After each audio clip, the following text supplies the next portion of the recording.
to A Well-Designed Business. My name is LuAnn and I'm so glad you found this podcast. Together with my husband Vince and our partner Bill, we have grown our company Window Works from the ground up. So I know and I understand the challenges you face in running your interior design business. I also know that your talent alone isn't enough to ensure your success. So on this podcast, we talk about strategies and practical steps to help you grow your business. But make no mistake about it, we have our share of fun here too, mixed in with those aha moments that I love so much. This isn't fluff. Nobody has time for that. Whether you are a new interior designer or a seasoned designer, I am here to help you create and to manage the kind of interior design firm that you dream of. It's straight talk and it's action. Are you ready? Let's get started. Hi, welcome to A Well-Designed Business. It's WTF, Window Treatment Friday. It's been a little while since we had a window treatment episode, but I'm very excited that Vita is back with me today. Hi, Vita. How are you? Hey, LuAnn. How are you today? I'm great, and I've missed you. Well, of course, in real life, I talk to you a lot, but I've missed the shows. That's true. I do feel like I talk to you every day. We do talk almost every day. If Pretty it's not much. face-to-face, then box ring. Right. So, Exactly. Did you feel like I've missed you that much? Well, I did, but, I really missed the Window Treatment Fridays for sure. That's it. And before we get to Window Treatment Friday, I want to give a big shout out to our sponsor, Kirsch. Kirsch, as we know, is the absolute leader in window treatment, drapery hardware, among other things. But this 100-year-plus company is really the original innovator in this industry, starting back with the superfine rod back in the day, all the way up to the Breeza motorized collection and the Buckingham collection and the decorative metals and everything in between. I know at Window Works that Kirsch is one of our top go-to resources for drapery rods for every application, whether it's ripple folds, pinch pleats, stationary rods, rod pockets, rods with C-rings. These are all the crazy things we're going to talk about today. So in the meantime, if you do not have your local area distributor for Kirsch yet, then please go to Kirsch.com, KIRSCH.com.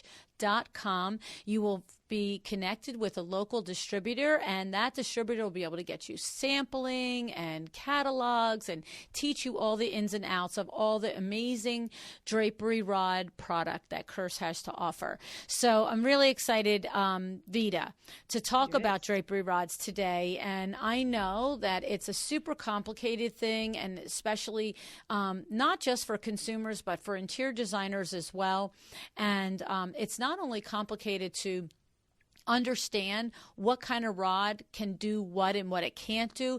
It's also complicated once you even know it to order it and to make sure you have all the right components. And I know that, true. Right? So true. Yeah. I mean, just between the rods and the brackets and the rings and the different supporting elements and components of all of the above, it can become sort of a real bear. You kind of really need to know what you're doing. That's it. And you also know firsthand, most recently, because you have been running our course, Profit with Window Treatments, and you've got your designers in the course here. And one of the modules was all about drapery rods, and lots of questions, lots of, oh my goodness, I didn't understand that, and wow, that's good to know, right? It was actually really interesting because oftentimes I feel like, and I think you would sympathize with this too, or relate to it, when you have done something for many years, you feel like it's part of you. It's your innate nature, and you're just, you just know it, it's like part of your knowledge base. And when you've done something for a long time, it's really hard to know what others don't know. Right. just like conversely, that famous saying of you don't know what you don't know, and therefore you don't know what questions to even ask. Right. Well, the same is sometimes true for the teacher too. So when I was teaching these designers pretty much everything I knew about hardware, and I thought it was sort of so comprehensive, they came back to me with all these different questions. And I'm like, oh, right, I should talk about this. Oh, right, right. Oh, you didn't know this. Oh, right. Like, it was just like all these like little light bulbs that went up in my head, which kind of solidified, I guess, for me that I do know a lot about hardware. Well, it's true. And it's like, the regular show episodes where we talk about the business model for interior designers. It's one of the things that I'm always saying to designers is that you're so familiar with what you do that you forget when you explain the process that you leave out 50% of the things that you do. And Yes. it's also, I think, one of the reasons why, when I read my iTunes reviews and I get emails and DMs, and one of the number one things that is often said to me is, you ask the question that's in my head.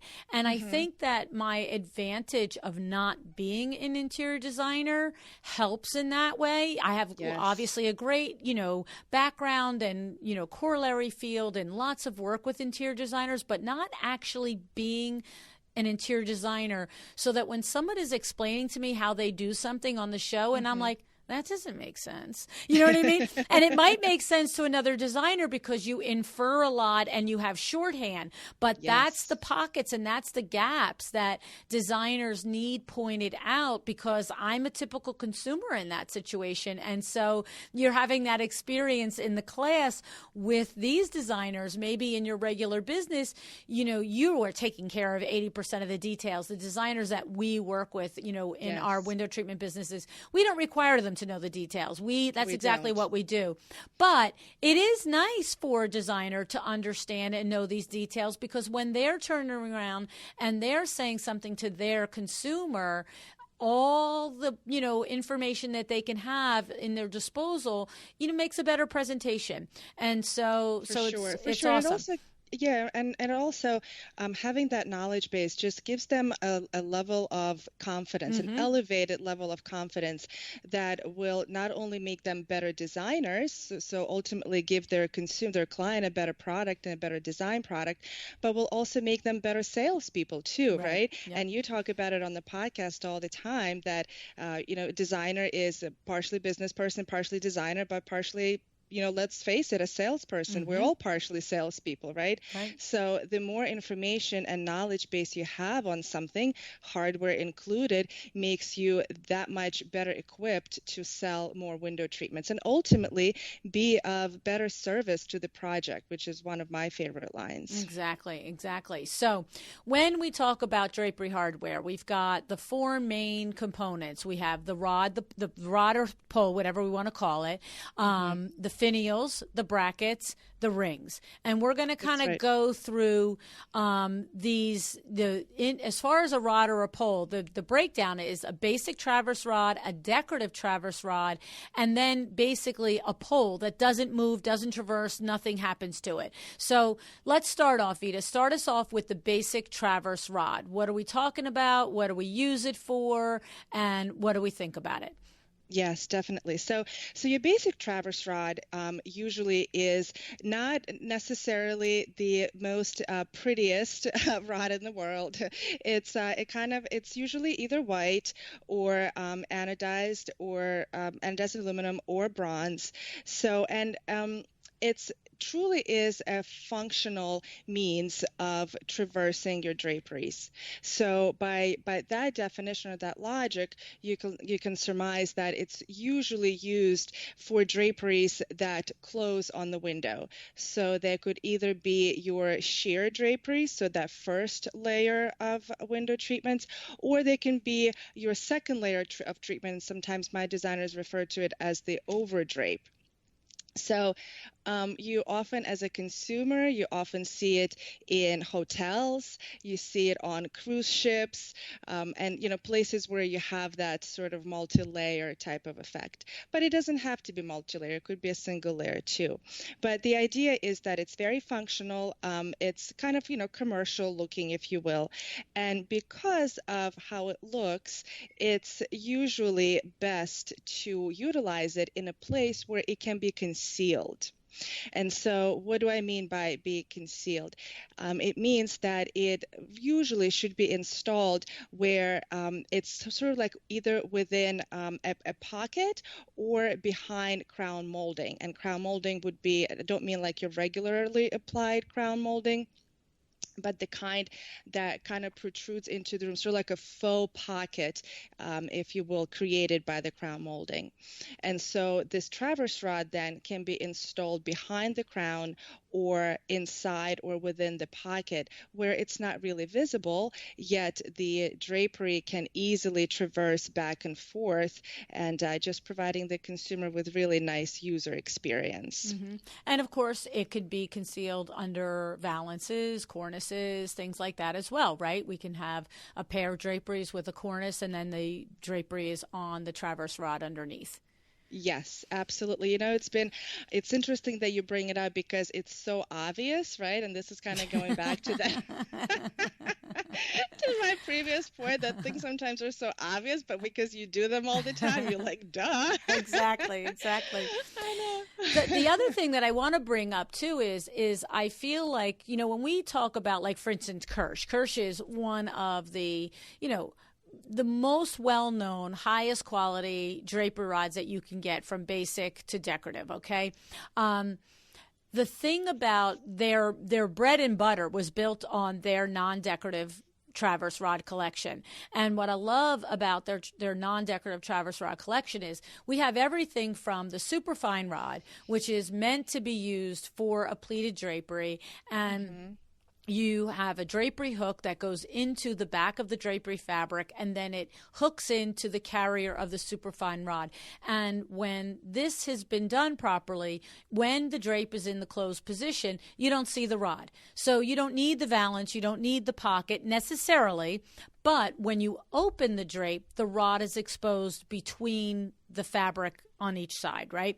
But then the other thing too is, where I was going was, of late, ripple folds, the last several years, have been all the rage, and now the rod is always exposed unless you specifically will bury the rod in the ceiling. We've had projects where we literally cut a channel out of the sheetrock 1.5 inches wide by 1.5 inches deep, and tuck that rod up there, and now the drape looks like it floats from the ceiling. But 99% of the projects, we're just going to ceiling mount the rod, and you see, like you said, either the white metal rod, which now this ripple fold track rod, the Architrack, is a much cleaner. It's just a flat, smooth rod, whereas the superfine is not so clean looking, right? Right. And actually, to be honest, in my practice, my preference is usually to use the Architrack rod for everything, for pleats and for everything. For everything, for pleated drapes and also for ripple folds as well, because what's important to note here, these traverse rods, they can come with different types of carriers, and they can either be for pleated drapes or for ripple folds. And the reason I like the Architrack is because it's a little bit more expensive for sure, but I never have to worry about the function of it. Whereas I find that some of the lesser grade rods, they could be totally appropriate for light shears or very, very light draperies, and you may never have an issue. But once you have one issue and you get kind of like a little bit skittish about it, then you try to invest in slightly better hardware. And for me, this became, in this particular category, this became Architrack. So even though oftentimes I may overpay a little bit, I do that with an understanding that there is a peace of mind and that the client will never have any issues with traversing these. They will never get caught up anywhere. They will stack nice and neatly. And it operates nice and smoothly. So that's my preference for Architracks for sure. And I also like that with Architrack, you have the option of baton draw or cord draw, whereas Superfine is always cord draw. So that's another thing that's nice. A lot of people don't want both sides of the drape to move at the same time. They want to be able to leave one side closed and open the other side, or they don't want to have cords, yada, yada, whatever it is, right? Right, definitely. And of course, we also can't forget that these traverse rods can come motorized as well. Right. And that's kind of been all the rage too. At the click of a button, you can have your draperies close on the windows or open on the windows. And it's just where the window treatment industry, well, a lot of industries, but in particular our industry is going for sure, right? Yes. To have everything as automated as possible. Right. And it's no longer, 10 years ago, 15 years ago, you would mention a motorized drapery treatment if you couldn't reach the drapery, if it was a 2-story room, like, these great rooms where they have windows, 2 stories high. Now it's almost like, it's like asking, do you want it lined or unlined? Do you want it motorized or unmotorized, right? It just becomes, it's an option that is more and more selected just to have it that way. And so, right. It's great. And if you have, yeah, definitely. And oftentimes, if we have a really large expanse of windows where we're doing traverse rods, in this situation, that would most likely be buried in some sort of pocket, even though the designer may specify the manual rods, we would, as a form of an upsell, give her the option of motorizing. Mm-hmm. And so inevitably she would present it to the client, and it could be 50-50 whether the client takes it or not, but had we not presented it, then not only are we potentially missing on an upsell, but ultimately we're not being in service to the project either, because in 50% of the situations, the client actually opted out for it without even knowing originally that was an option, only because we took that extra step to give them the option. Right. Absolutely. I'm a broken record. Don't save my money for me. Tell me everything that I could possibly have. I'll decide what I want and what I don't want. You know what I mean? Because that's why I go to a professional, not to find out 2 weeks later that I could have had it motorized and nobody told me and I didn't think to ask, right? That's right, LuAnn. And when I first started in this business, I was very apprehensive about giving my clients those types of choices because I was young and stupid. And I felt like I was too salesy, or I felt like I was pushing something onto the client. I knew I was going to make more money, and therefore I felt like everybody else knew that that's the reason why I was doing that. And it took me, quite a few years to arrive at the place that I know you practice and teach all the time. And that is, the most important thing is to be of service to that project and of service to the client, and to give them the options, the all available options, so that, to your point, just a few days, a few weeks, a few months later, they don't come running back to you and say, well, why didn't you give me this option? I wish I knew. What kind of a professional are you that you didn't even let me know that this was something available to me? Exactly. I'm just so committed to that. That's why they're calling a professional. If they wanted to do the research and figure it out themselves, they would have stayed on the internet. So, so Kirsch has got the La Brisa, the Brisa motorization rods, which are decorative and non-decorative. And so, yeah, there's lots of things happening here that we can provide our client and upsell and make their life fabulous, right? That's the best part. Yes, right. Making our clients' lives fabulous.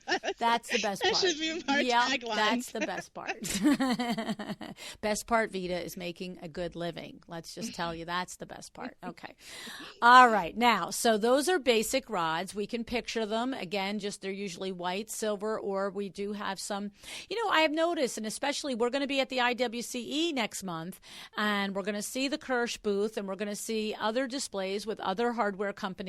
And it seems like more and more I'm finding that you can get this basic traverse rod line category, I should say, in some other metal finishes, which is nice because with, the whole world isn't really, at least the coast, the West Coast, the East Coast, they're not doing a lot with valances, maybe cornices, right? But not a lot with valances. And so it got to be, I've got this great, terrific smoky blue room, and maybe the ceilings are painted and the drapes are blue velvet and the walls are a deep charcoal gray. And I got this white drapery rod popping out of there. Like, what?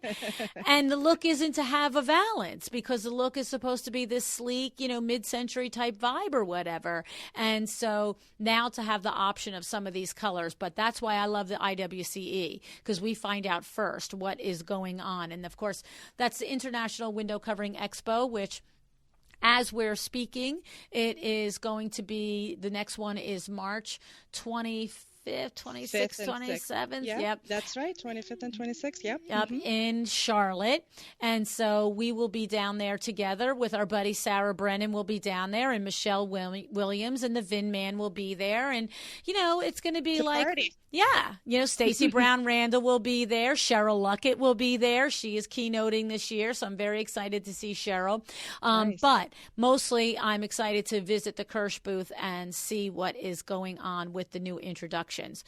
All righty. So decorative traverse rod. Let's talk about this a little bit. So tell us the difference in this, Vita.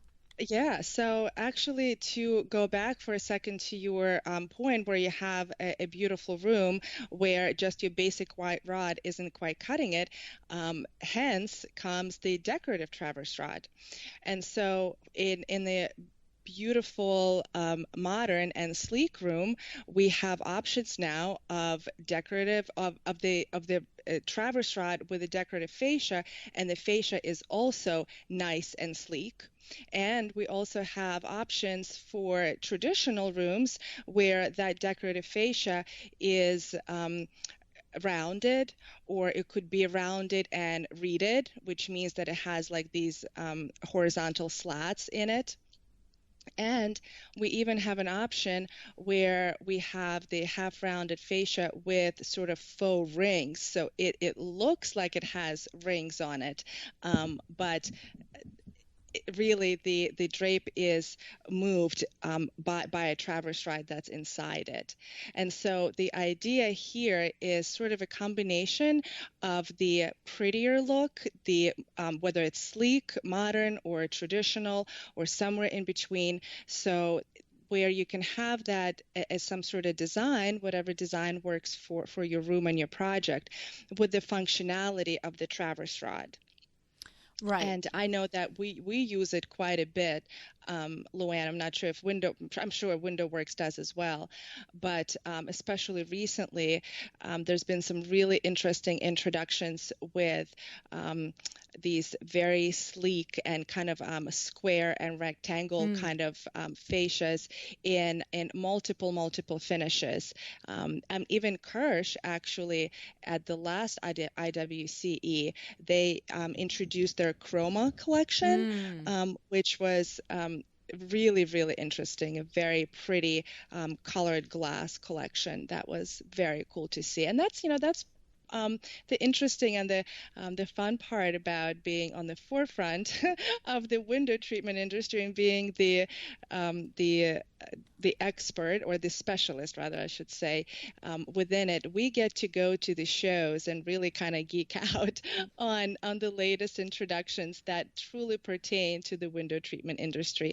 Much like an interior designer would go to a High Point or any regional market and see new introductions there, we go to this annual show, IWCE, where we see the newest and the greatest and the latest.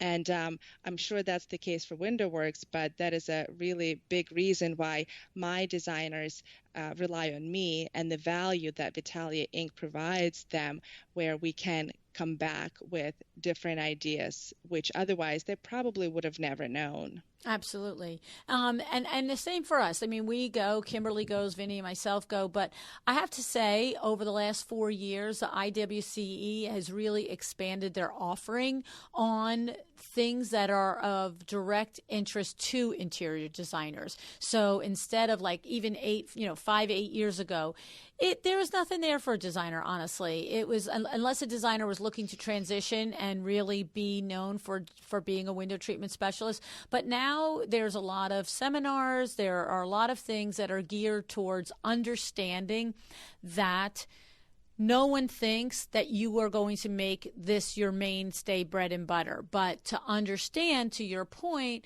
a little bit more so that you can have a good conversation with one of us. Or how about to meet those of us that are the professionals that might be the person that you lean on and be your trade vendor for this. So, yes, yeah. Yes. Now, and actually that's exactly, one of the classes that I'm teaching is demystifying window treatments for interior designers.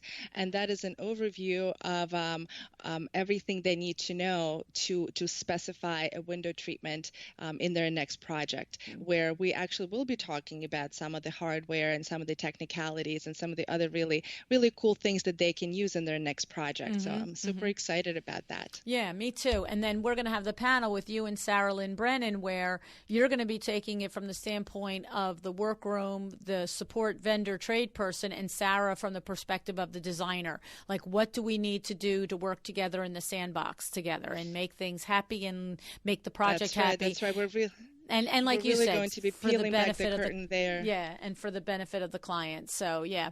That's okay. Good. So with decorative traverse rods, one of the big stick points, though, that I find in my experience with designers is the lack of understanding, and it's only because with the experience isn't there yet. Once you explain it, it's perfectly clear, but the lack of understanding that the rings, the regular standard rings, cannot bypass a bracket. And so that if we've got how many times have I had a 20-foot wide window, maybe it's a bank of glass doors, and then we want the stack back to be on the wall, so we're going to end up with a 24-foot, say, wide rod. Well, we can't put one decorative drapery rod across that and expect the drape to split in the middle and reach the ends. We of course have all kinds of crazy ways to make it look like it's one rod going across 24 feet. That part's not the hard part. But you can't, with a wand or a cord, then take that drape and push it from the center back, because if I've got 12 feet of rod on, from the center out, I'm going to have probably 4 brackets from the center out. And the drapery ring cannot pass by the bracket. And so you're going to sit there with a 24-foot wide rod, and your drape is going to open about 4 feet off the center. And that is the stick point. And so then we have to get into rods with C-rings, or we have to go back to our Architract type rod or whatever. But that is the kind of thing that I find, and of course 24 foot is probably not a great example, because it really, I think most of us would probably say, oh, yeah, I didn't expect you to be able to do that. But when you got a 10-foot rod and you've got a lined and interlined drapery, you can't always just put a bracket in the middle and a bracket on the end, depending on what you're catching in the wall, if you can catch studs or not studs. Like, I know Billy's like, no, ma'am, no. Like, no. And I'll be like, 5 feet's not that long to go without a bracket. He's like, no, Lou, you got velvet drape lined and interlined. No. And trim hanging off the darn thing. Stop. It's a good thing that you have Billy in your structure, in your system. Right? For me, when I first started, I was like, I can do it, right? I can totally do it. Like, it's not good. I'm Vita. It's not going to bend for Vita. I mean, come on, forget about physics and the law of gravity and all those other things. It's a great client, and I'm really good. I don't want to tell her no. Exactly. Like, it's just going to work. I don't know how. I'm going to cross my fingers and my toes. It's just going to work. Right. Well, and I've been in that situation where I'm just like hardlining. No. And, can we please, and why not? And it'll be fine. No, exactly. No, and it's hard. It's hard to tell no to your client. It's hard to say no to your designer. But there are certain points, and you learn that through experience when, you do put up those just 3 brackets instead of 5, and the rod sagging. Yes, exactly. It looks like, 2 C's on either side of the, the thing. That's right. So it takes one of those mistakes. So the next time my designer says, well, can't we just, which is, one of my favorite phrases, well, can't we just? I'm like, no, I'm sorry. Gravity is a fact. We just can't. That's right. And I'm personally, I will do anything to avoid a rod with C rings. I personally will. I don't know about. Interesting. My installer really doesn't like them either them. all that much. Yeah, I know. Them. He keeps telling me that they come off the rod. That's it. I can't stand it. I know, and they get caught a little bit on the bracket, and I'm kind of in both camps. I mean, if I can avoid it, I will. But there's certainly some instances and situations and projects or customers where it is unavoidable, and in which case, like, I have to think to myself, is it too high, or is it low enough for them to be able to traverse it manually? Is the expanse too wide? How many bypass brackets are we trying to clear? If it's more than one, then I start getting a little skittish. If it's just one, then I could be okay. And then I've kind of over the years have developed a favorite quantity or vendors where more I would reliable. Only buy reliable resources where I know that those C-rings don't pop off the rod, so I would stick with those and would try to steer my designers away from some others. So there's some caveats where I would do them, and then there's some situations where I'm totally in your camp, LuAnn. I'm like, no, please, no, let's just go to a decorative traverse rod. Let's eliminate the rings altogether, and nobody has any problems in the end. That's the beautiful part. And your life is fabulous. Yes. That's my tagline. Well, and the good thing is over the last several years, as the look has been, at least again, caveat, East and West Coast, as the look has been a little cleaner and more streamlined, it's not a hard transition to say to someone, we're just going to go to carriers under the rod. We're going to have a nice clean rod. There's not going to be any rings, and it's going to be fine. But, 10, 15, 20, 25 years ago, 25 years ago, you would not use a basic traverse rod anywhere other than under some sort of covering. You know what I'm saying? And so it was rings all the way. And so that meant that, like 25 years ago, you'd be looking at somebody going, I cannot make this traverse with this wide expanse.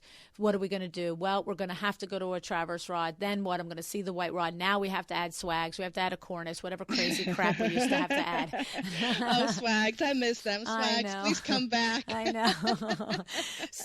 But now the look is very clean and modern in a lot of situations. But in those places where, we just had Eric Ross on the show a couple of weeks ago, and that was a great show, by the way. Yeah, that was so much adorable. fun. He's so smart. I love him. Yeah, but he is very, he's designing Southern traditional homes with fringe and pillows and accoutrements and draperies, and that's his look and that's his wheelhouse. So I'm sure that he's often using draperies with rings and so forth, rods with rings and stuff, and has this kind of dilemma sometimes when he wants to traverse a wider space.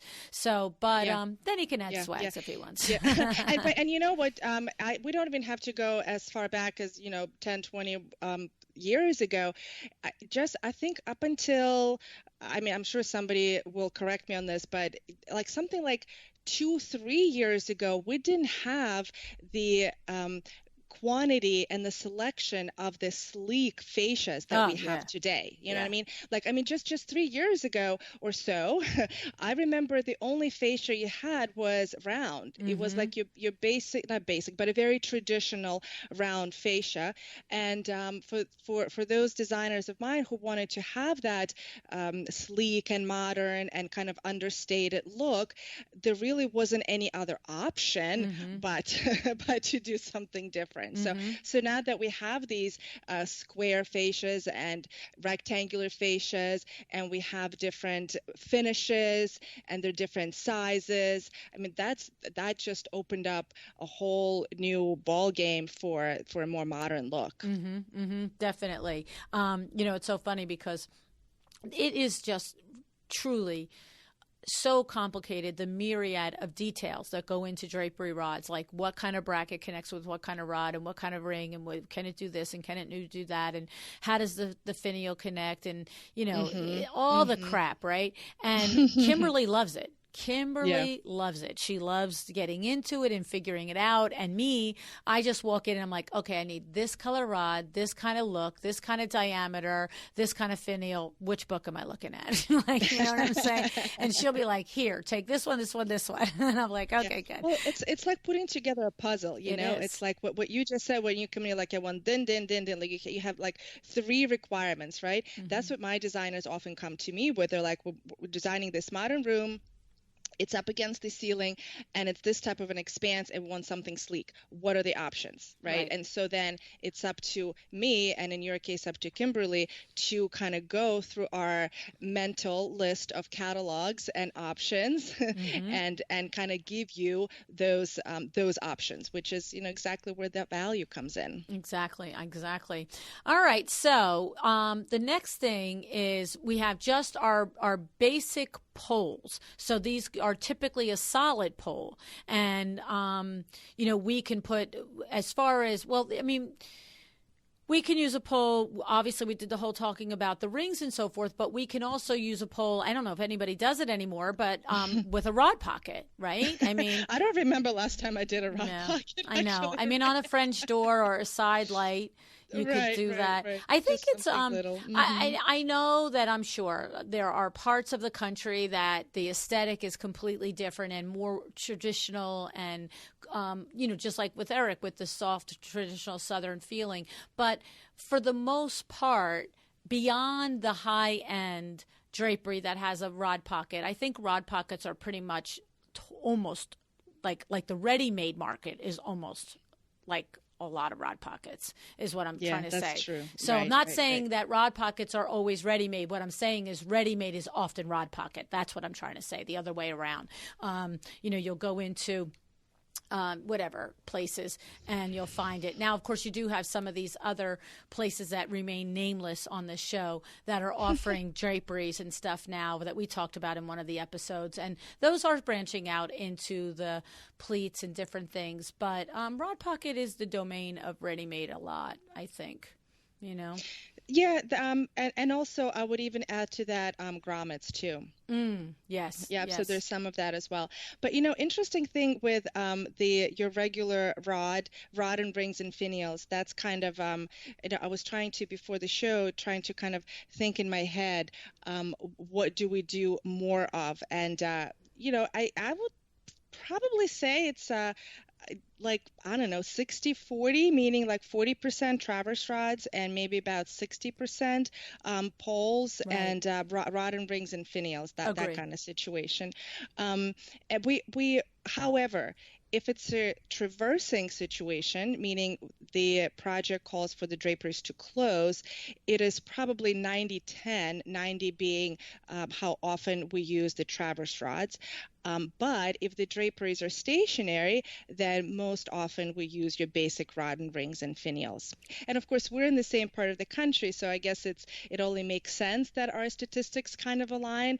And it would be interesting to hear what it's like in other parts of the country too. So with your regular rod, rings, and finials, the considerations there are your the material that you want this rod to be made out of, being is it wood, resin, or metal.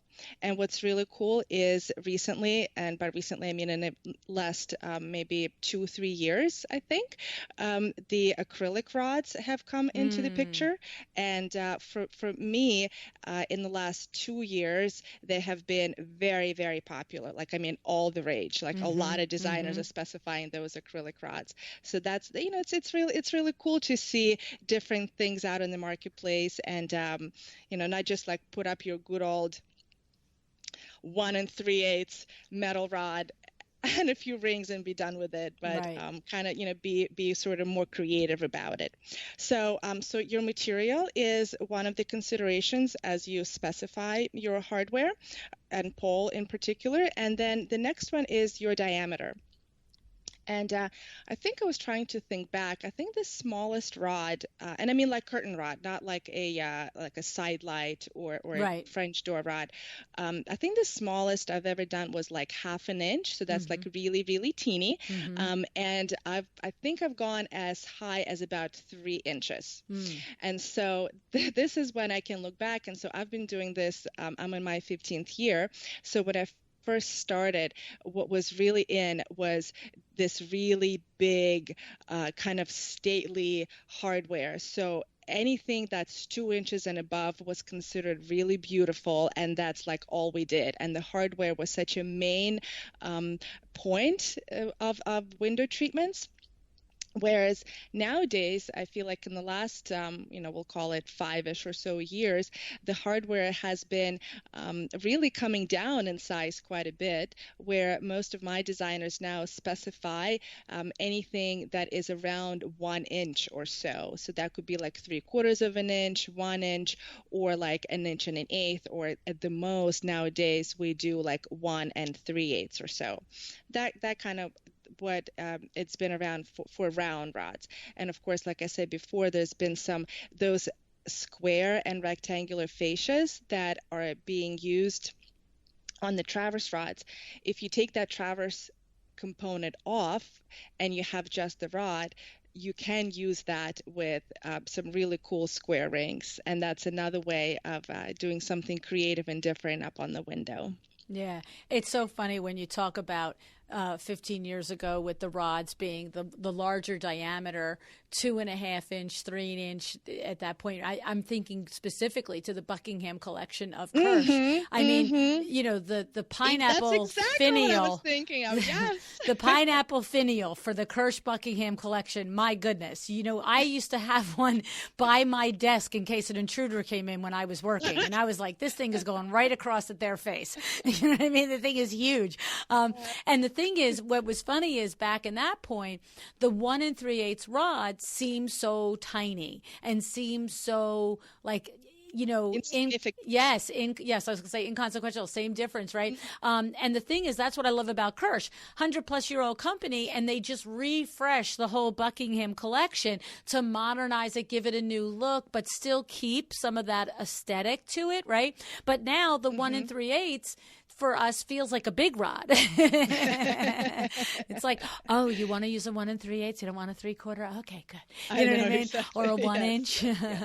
Exactly. So, The good thing about Kirsch is they do have a wonderful metals collection that we use quite a bit.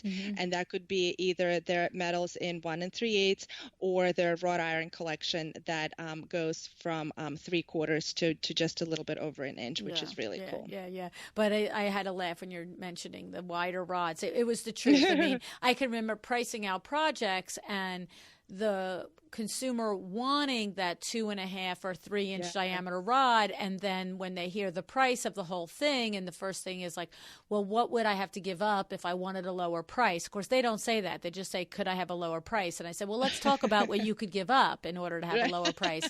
We could talk about that. I like how you break it down. I do like how you break it down. Exactly. It's like you're saying the same thing, but really not really. Exactly. And like your ability to nuance that conversation is just remarkable, I have to tell you. Yeah, well, that's the answer to that. Oh, how can it be lower? Well, let's talk about what you can give up to get a lower price. And that would be one of the easiest first things that you could do. You could say, I remember saying, well, we've got this 2.5 inch diameter rod, but if we bring this to 1 3/8, because it was a significant difference in price. It could be $300-400 on, $1,000 order at the time. And so then what I love is, but I want the bigger rod. Great. Give me your check. It was just such a focal point. I mean, at that point, like nowadays, it's all about the texture and it's all about how it kind of blends in with the room, right? But whereas 10 years ago, it was all breezy about and light and airy on the window, right? Yes. Whereas back then, it was like, how heavy can we make it, and how handsome can we make it, and how voluminous can we make it? Everywhere, be that rod, fabrics, puddling, length, all of that was over the top. Again, can I say it again? Can swags come back, please? I'm launching a campaign for swags to come back. Oh my God. Those were the times. You're a nut. Oh my goodness, right? So now what do we want to do? We want to get into like brackets and stuff, like, how we just a little bit on where they go and what they do and stuff like that. I think so, yes. And if I could even sort of step back for a second and say that, LuAnn and I usually have lots of fun on these phone calls when we reminisce back and just kind of banter about things we do on an everyday basis and that excite us and make our lives fabulous. But, the whole reason for doing this particular episode is to simplify and to explain the hardware, right? And even if you look at the Kirsch catalog, one of the emails that I got from someone from a designer who is fairly new, as she was asking me questions and recommending some topics for future episodes. One of them was hardware, and she's like, every time I open a hardware catalog, it's like I close it down, like I can't take it yes. just because it has so much information, and and it's a type 7.5 single space. Right. It's really it's true. It's really hard to like decipher, what's in, what's out, what's important, what's not, what should I be looking at, and I get that, and I feel that, and what I want to say to our designers is that, sure, no doubt, hardware is complicated and complex, and you kind of need to know what you're doing for sure.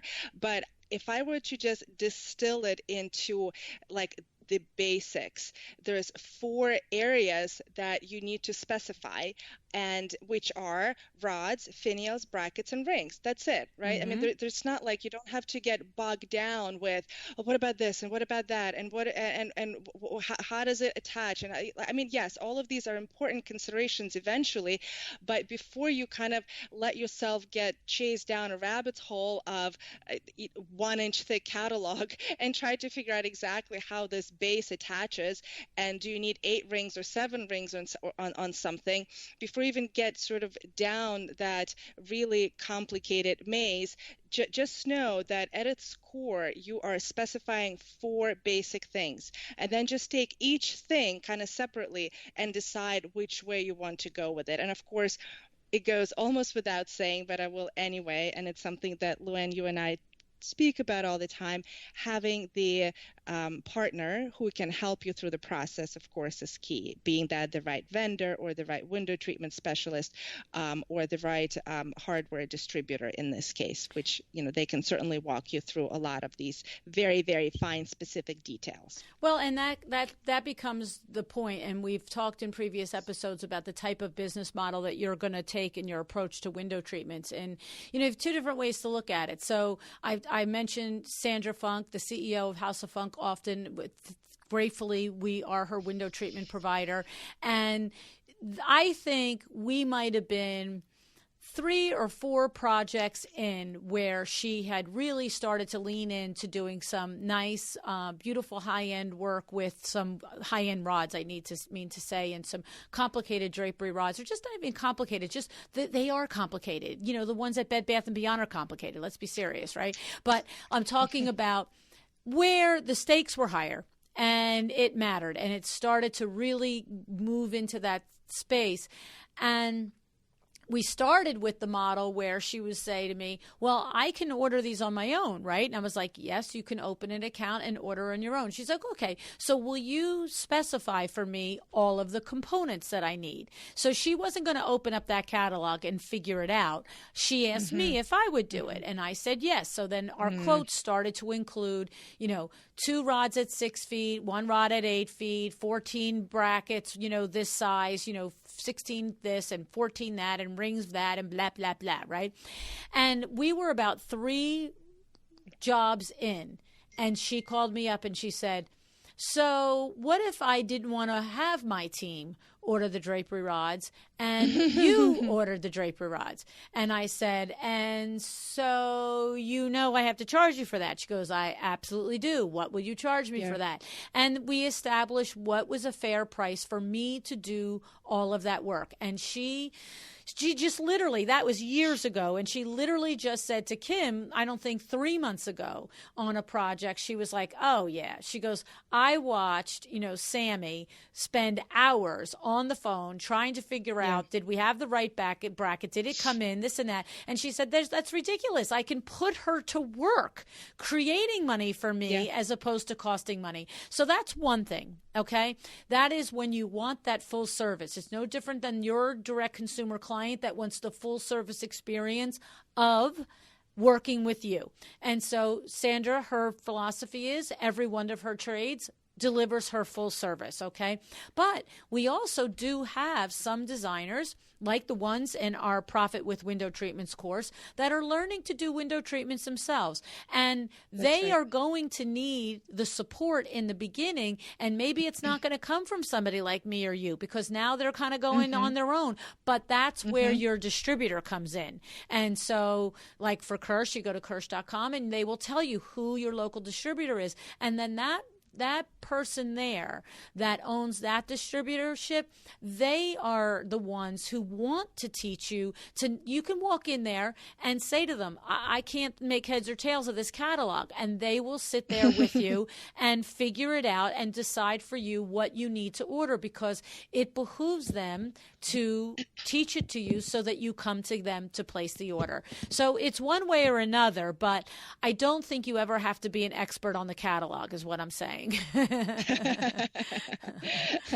I suppose it depends on the level of experience and the desire of on how much to be involved, right? Exactly. You and I have become experts on the catalogs. And I have no desire to be involved. I give it to Kimberly. Right. I have become an expert on the catalog. Yeah. No, I mean, my thing is you have to have you have an insane level of attention to detail. And of all the things that we do in our business as window treatment professionals, drapery hardware is its own beast.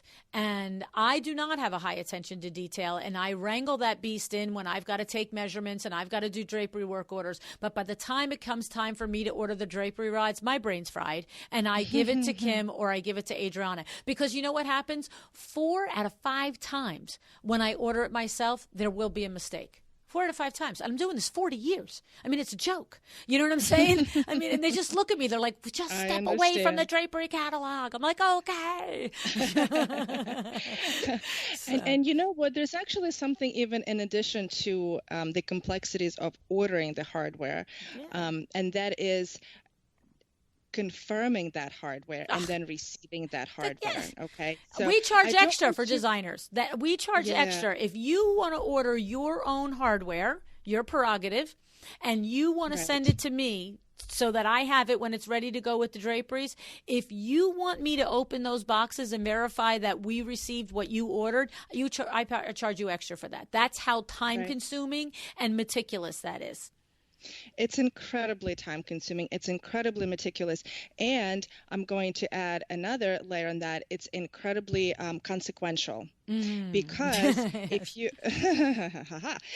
if you're missing one bracket, if you have the wrong bracket, not because you ordered the wrong bracket, maybe you ordered the correct bracket, you checked the confirmation from the vendor and they did put in the correct bracket into their system, but the person who physically walks that floor and picks the bracket or the ring or whatever it may be, just picked the wrong thing, or maybe it was in the wrong bin and they just put in the wrong thing into your order, right? So it happens all the time. So that one thing, that one missing bracket or the one missing ring, let's think about it. What does that mean? That means that your draperies never went up because there just simply wasn't enough brackets to support them, right? If you need 2 brackets and there's only one, you can't put up the rod, right? Or if let's say you're missing a couple of rings, you could potentially put up the drapes and just put 2 pleats onto one ring, just temporarily kind of jerry rig it. But you have to go back, which means that you have to send your installer back. Which if it's 5 minutes away, it's no problem. But LuAnn, for you, that could be going into New York City. Or the Hamptons. Thank you very much. 3 hours each way. Exactly.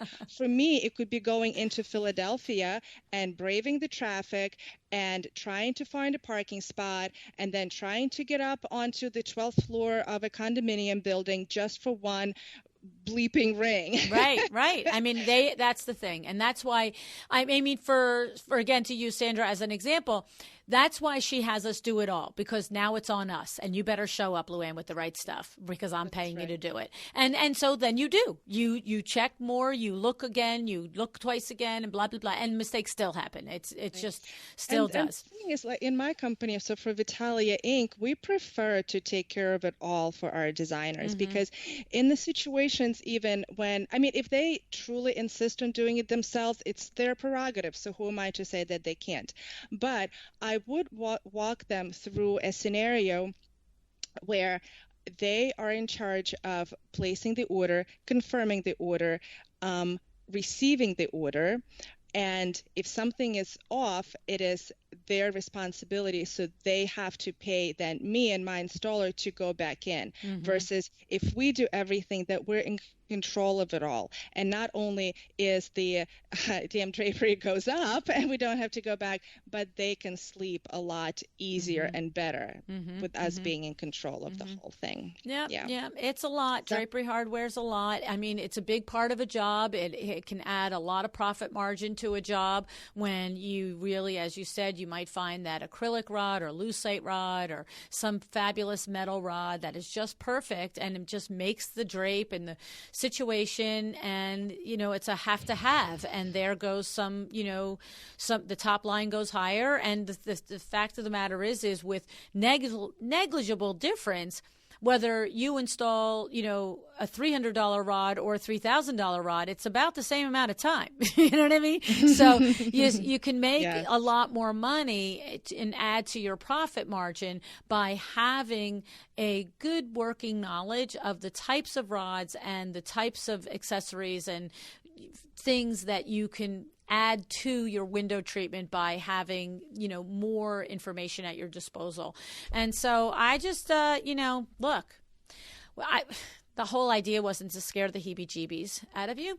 It was just to let you know that it is complicated, and depending on your bandwidth, if you're a single solopreneur, that might be something that you don't want to put yourself in the weeds on, that you want to rely on somebody. And if you're a big team, the same with Sandra, like you can get your team out doing other things. So, but that's why the distributors are there, that people like us are there to help you with it.